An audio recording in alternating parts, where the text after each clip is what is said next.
శ్రీ సాయి సచ్చరిత్రము 7వ అధ్యాయం. అద్భుత అవతారము, సాయిబాబా వైఖరి, బాబా యోగ అభ్యాసములు, దౌతి ఖండయోగము, బాబా సర్వాంతర్యామిత్వము, కారుణ్యము, కుష్ఠరోగ భక్తుని సేవ, కాపర్ది కుమారుని ప్లేగు వ్యాధి, బాబా పండరి యాత్ర. అద్భుత అవతారం. సాయిబాబా హిందూ అనచో వారు మహమ్మదీన్ వలె కనిపించేవారు. మహమ్మదీడు అనుకున్నచో హిందూ మతాచార సంపన్నుడుగా కనిపించేవాడు. ఆయన హిందువా లేక మహమ్మదీడా అన్న విషయం ఎదిమిద్దముగా ఎవరికి తెలియదు. బాబా శాస్త్రోక్తకముగా హిందువుల శ్రీరామనవమి ఉత్సవం జరుపుచుండెను. అదే కాలమందు మహమ్మదీయుల చందనోత్సవం జరుపుటకు అనుమతించెను. ఈ ఉత్సవ సమయమందు కుస్తీ పోటీలను ప్రోత్సహించుచుండేవారు. గెలిచిన వారికి మంచి బహుమతులు ఇచ్చేవారు. గోకులాష్టమి నాడు గోపాల్ కాలోత్సవం జరుపుచుండేవారు. ఈదుల్ ఫితర్ పండుగ నాడు మహమ్మదీయులచే మసీదులో నమాజు చేయించేవారు. మొహరం పండగ కొంతమంది మహమ్మదీయులు మసీదులో తాజియా లేక తాబూతు నిలిపి కొన్ని దినములచ్చట ఉంచి పిమ్మట గ్రామంలో ఊరేగించేదమనేది. 4 దినముల వరకు మసీదులో తాబూతు ఉంచుటకు బాబా సమ్మతించి 5వ నాడు నిస్సంకోచంగా దానిని తామే తీసివేసిరి. వారు మహమ్మదీయులనచో హిందువుల వలె వారికి చెవులు కుట్టబడి ఉండెను. వారు హిందువులనచో సుంతిని ప్రోత్సహించేవారు.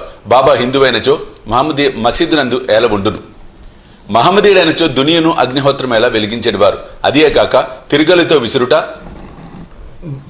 శంఖముద్దుట, గంట వాయించుట, హోమం చేయుట, భజన, అన్న సంతర్పణ, పాద్యాదులతో పూజలు మొదలగు మహమ్మదీ మతమునకు అంగీకారం కాని విషయములలో మసీదులు జరుగుచుండెను. వారు మహమ్మదీయులైనచో కర్మిష్ఠులకు సనాతనాచార పరాయణులైన బ్రాహ్మణులు వారి పాదములపై సాష్టాంగ నమస్కారం ఎట్లు చేయుచుండేవారు. వారే తెగవారని అడగబోయినా వారెల్లరూ వారిని సందర్శించిన వెంటనే మూగులగుచు పరవశించుచుండిరి. అందుచే సాయిబాబా హిందువో మహమ్మదీయుడు ఎవరూ సరిగ్గా నిర్ణయించలేకుండిరి. ఇది ఒక వింత కాదు. ఎవరైతే సర్వము త్యజించి భగవంతుని సర్వస్వ శరణాగతి వనరించెదరో వారు దేవునితో ఐక్యమైపోయేదరు. వారికి దేనికి సంబంధం గాని భేదభావం గాని ఉండదు. వారికి జాతి మతములతో ఎట్టి సంబంధము లేదు. సాయిబాబా అట్టివారు. వారికి జాతులందు వ్యక్తులందు భేదం కనిపించుకుండెను. ఫకీరులతో కలిసి బాబా మత్య మాంసము భుజించెడివారు. వారి భోజన పళ్ళెములో కుక్కలు మూతి పెట్టినను సనుగువారు కాదు. శ్రీ సాయి అవతారము విశిష్టమైనది, అద్భుతమైనది. నా పూర్వ సుకృతముచే వారి పాదముల చెంత కూర్చొని భాగ్యము కలిగినది. వారి సాంగత్యము లభించుట నా అదృష్టము. వారి సన్నిధిలో నాకు కలిగిన ఆనందోల్లాసములు చెప్పనలవి కానివి. సాయిబాబా నిజముగా శుద్ధానంద చైతన్యమూర్తులు. నేను వారి గొప్పతనము విశిష్టతను పూర్తిగా వర్ణింపలేను. ఎవరు వారి పాదములను నమ్మెదరో వారికి ఆత్మానుసంధానము కలుగును.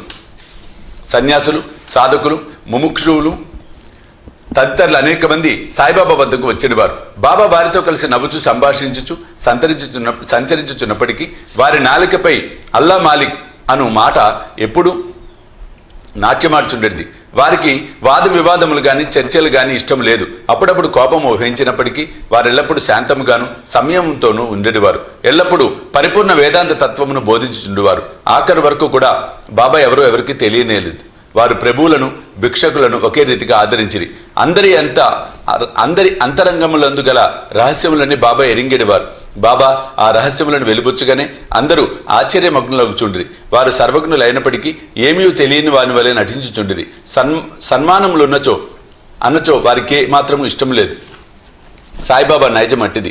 మానవ దేహంతో సంచరించుచున్నప్పటికీ వారి చర్యలను బట్టి వారు సాక్షాత్తు భగవంతుడనే చెప్పవలెను. వారిని చూచిన వారందరూ షిరిడీలో వెలిసిన భగవంతుడే అనుకొనిచుండిరి. వట్టి మూర్ఖుడైన నేను బాబా మహిమలను ఎట్లు వర్ణించగలను. సాయిబాబా వైఖరి. షిరిడీ గ్రామంలో ఉన్న శని, గణపతి, పార్వతి, శంకర, గ్రామదేవత, మారుతి మొదలగు దేవాలయములన్నింటినీ తాత్యా పాటిల్ ద్వారా బాబా మరమ్మతు చేయించెను.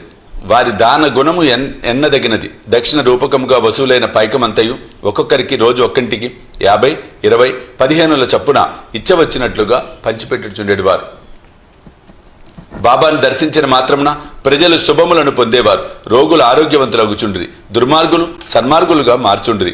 కుష్ఠువారు కూడా రోగ విముక్తులగుచుండిరి.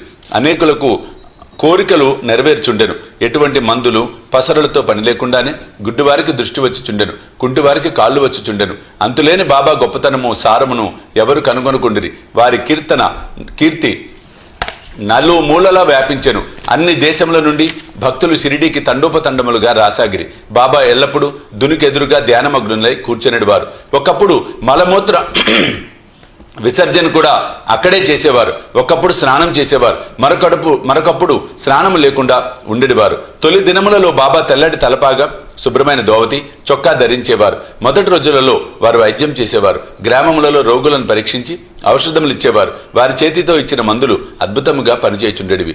వారికి గొప్ప హకీం అనే పేరు వచ్చెను. ఈ సందర్భమున ఒక ఆసక్తికరమైనటువంటి సంఘటన చెప్పాలి. ఒక భక్తునికి కండ్లు వాచి మిక్కిలి ఎర్రబడెను. షిరిడిలో వైద్యుడు దొరకలేదు. ఇతర భక్తులు అతనిని బాబా వద్దకు తీసుకుని పోయేది. సామాన్యంగా అట్టి రోగులకు అంజనములు, ఆవుపాలు, కర్పూరంతో చేసిన ఔషధములను ఉపయోగించెదరు. కానీ బాబా చేసిన చికిత్స విలక్షణమైనది. నల్ల జీడి గింజలను నూరి 2 మాత్రలుగా చేసి ఒక్కొక్క కంటిలో ఒక్కొక్క దానిలో పెట్టి గుడ్డతో కట్టు కట్టిరి. మరుసటి దినము కట్లు విప్పి నీళ్లను ధారగా పోసిరి. కండ్లలోని పుసి తగ్గి కంటిపాపలు తెల్లబడి శుభ్రమయ్యను. నల్లజీడి పిక్కలను నూరి కండలో పెట్టినను సున్నితమైన కండ్లు మండలేదు. అటువంటి చిత్రములు అనేకములు కలవు. కానీ ఇదొకటి మాత్రమే చెప్పబడినది. బాబా యోగ అభ్యాసములు. సాయిబాబాకు సకల యోగ ప్రక్రియలు తెలిసి ఉండెను. దౌతి, ఖండయోగము, సమాధి మున్నగు షడ్విధ యోగ ప్రక్రియలందు బాబా ఆరితేరిన వారు. అందులో 2 మాత్రమే ఇక్కడ వర్ణింపబడెను. దౌతి, మసీదుకు చాలా దూరమున ఒక మర్రి చెట్టు కలదు. అక్కడ ఒక బావి కలదు. ప్రతి 3 రోజులకు ఒకసారి బాబా అచ్చటకు పోయి ముఖ ప్రక్షాళనము, స్నానము చేయుచుండెను. ఆ సమయంలో బాబా తన ప్రేవులను బయటికి వెడలగక్కి వాటిని నీటితో శుభ్రపరిచి పక్కనున్న నేరేడు చెట్టుపై ఆరవేయుట షిరిడిలోని కొందరు కండ్లారా చూచి చెప్పిరి. మామూలుగా దౌతి అనగా 3 అంగుళముల వెడల్పు, 22.5 అడుగుల పొడవు గల గుడ్డను మింగి కడుపులో అరగంట వరకు ఉండనిచ్చి పిమ్మట తీసెదరు. కానీ బాబా చేసిన దౌతి చాలా విశిష్టము, అసాధారణమైనది. ఖండయోగము. బాబా తన శరీర అవయములన్నీ వేరు చేసి మసీదునందు వేరువేరు స్థలములలో విడిచిపెట్టువారు. ఒకనాడు పెద్ద మనిషి మసీదుకు పోయి బాబా అవయములను వేరువేరు స్థలములందు పడి ఉండట చూసి భయకంపితుడై బాబాను ఎవరో కూనీ చేసిరి అనుకొని గ్రామ మున్సబు వద్దకు పోయి ఫిర్యాదు చేయ నిశ్చయించుకొనెను. కానీ మొట్టమొదట ఫిర్యాదు చేసిన వానికి ఆ విషయం గురించి కొంచెమైనను తెలిసి ఉండునని తననే అనుమానించదరని భయపడి ఊరుకొనెను. మరుసటి దినమతడు మసీదుకు పోగా బాబా ఎప్పటి వల్లే హాయిగా కూర్చొని ఉండడు చూచి ఆశ్చర్యపడెను. ముందు దినము తాను చూసినదంతయు భ్రాంతి అనుకొనెను. చిరుప్రాయం నుండి బాబా వివిధ యోగ ప్రక్రియలు చేయుచుండెను. వారి యోగస్థితి ఎవరికి అంతుబట్టనిది. రోగుల వద్ద నుండి డబ్బు పుచ్చుకొనక ఉచితంగా చికిత్స చేయుచుండిరి. ఎందరో పేదలు, వ్యధార్థులు వారి అనుగ్రహం వల్ల స్వస్థత పొందిరి. నిస్వార్థంగా వారి చేయి సత్కార్యముల వల్లనే వారికి గొప్ప కీర్తి వచ్చెను. బాబా తన సొంతం కొరకు ఏమీ చేయక ఇతరుల మేలు కొరకే ఎల్లప్పుడూ పాటుపడేవారు. ఒక్కొక్కప్పుడు ఇతరుల వ్యాధిని తమపై వేసుకొని ఆ బాధను తాము అనుభవించేవారు. అటువంటి సంఘటన ఒక దానిని ఈ దిగువ పేర్కొందును. దీనిని బట్టి బాబా యొక్క సర్వజ్ఞత, దయార్థ హృదయము విదితమగును. బాబా సర్వాంతర్యాత్మిత్వము, కారుణ్యము. 1910వ సంవత్సరం దీపావళి పండుగ ముందు రోజున బాబా దుని వద్ద కూర్చొని చలి కాచుకొనుచు దునిలో కట్టెలు వేయుచుండెను. దుని బాగుగా మండుచుండెను. కొంతసేపైన తర్వాత హఠాత్తుగా కట్టెలకు మారు తన చేతిని దునిలో పెట్టి నిశ్చలముగా ఉండిపోయేది. మంటకు చేయి కాలిపోయాను.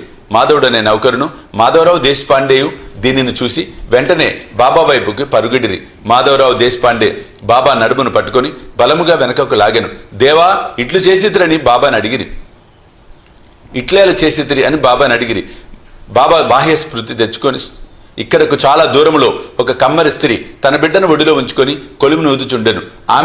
అంతలో ఆమె భర్త పిలిచెను. ఆమె తన ఒడిలో ఉన్న బిడ్డ ఉన్న సంగతి మరచి తొందరగా లేచెను. బిడ్డ మండుచున్న కొలిమిలో పడెను. వెంటనే నా చేతిని కొలిమిలోకి దూర్చి ఆ బిడ్డను రక్షించి తిని. నా చేయి కాలితే కాలినది, అంతా నాకది బాధకరము కాదు. కానీ బిడ్డ రక్షింపబడెను అన్న విషయము నాకు ఆనందం కలుగచేయుచున్నదని జవాబిచ్చెను. కుష్ఠరోగ భక్తుని సేవ. బాబా చేయి కాలెను అన్న సంగతి మాధవరావు దేశపాండే ద్వారా తెలుసుకొనిన నానాసాహెబ్ చందోర్కర్ వెంటనే బొంబాయి నుండి డాక్టర్ పరమానందను ప్రఖ్యాత వైద్యుని వెంట పెట్టుకుని వైద్య సామగ్రితో సహా హుటాహుటిన షిరిడీకి చేరెను. చికిత్స చేయుటకై డాక్టర్కు కాలిన తమ చేయి చూపమని బాబాను నానా కోరెను. బాబా అందులో ఒప్పుకోలేదు. చేయి కాలిన లగాయత్తు బాగోజీ సింధ్యాను కుష్ఠరోగి భక్తుడు ఏదో ఆకువేసి కట్టుకట్టేవాడు. నానా ఎంత వేడినను బాబా డాక్టర్ గారిచే చికిత్స పొందుటకు సమ్మతింపలేదు. డాక్టర్ గారు కూడా అనేక సార్లు వేడుకొనిరి. అల్లాయే తన వైద్యుడని, తమకేమీ మాత్రం బాధ లేదని చెప్పుచు ఎటులో డాక్టర్చే చికిత్స చేయించుకున్నట్టు దాటవేయను. అందుచే డాక్టర్ మందులు పెట్ట మూతైనా తెరవకుండానే బొంబాయికి తిరిగి వెళ్ళిపోయాను. కానీ అతనికి ఈ మిషతో బాబా దర్శన భాగ్యం లభించెను. ప్రతిరోజు బాగోజీ వచ్చి బాబా చేతికి కట్టుచుండెను. కొన్ని దినముల తరువాత గాయము మానిపోయాను. అందరూ సంతోషించిరి. ఇప్పటికిని ఇంకా ఏమైనా నొప్పి మిగిలి ఉండినదా అన్న సంగతి ఎవరికీ తెలియదు. కానీ ప్రతిరోజు ఉదయం బాగోజీ పట్టీలను విప్పి బాబా చేతిని నేతితో తోమి తిరిగి కట్టుచుండేవాడు. బాబా మహాసమాధి వరకు ఇది జరుగుచుండెను. మహాసిద్ధ పురుషుడైన బాబాకి ఇదంతయు నిజానికి అవసరం లేనప్పటికీ తన భక్తుడైన బాగోజీ ఎందుగల ప్రేమచే అతడు అనర్చు ఉపాసనను గైకొనెను.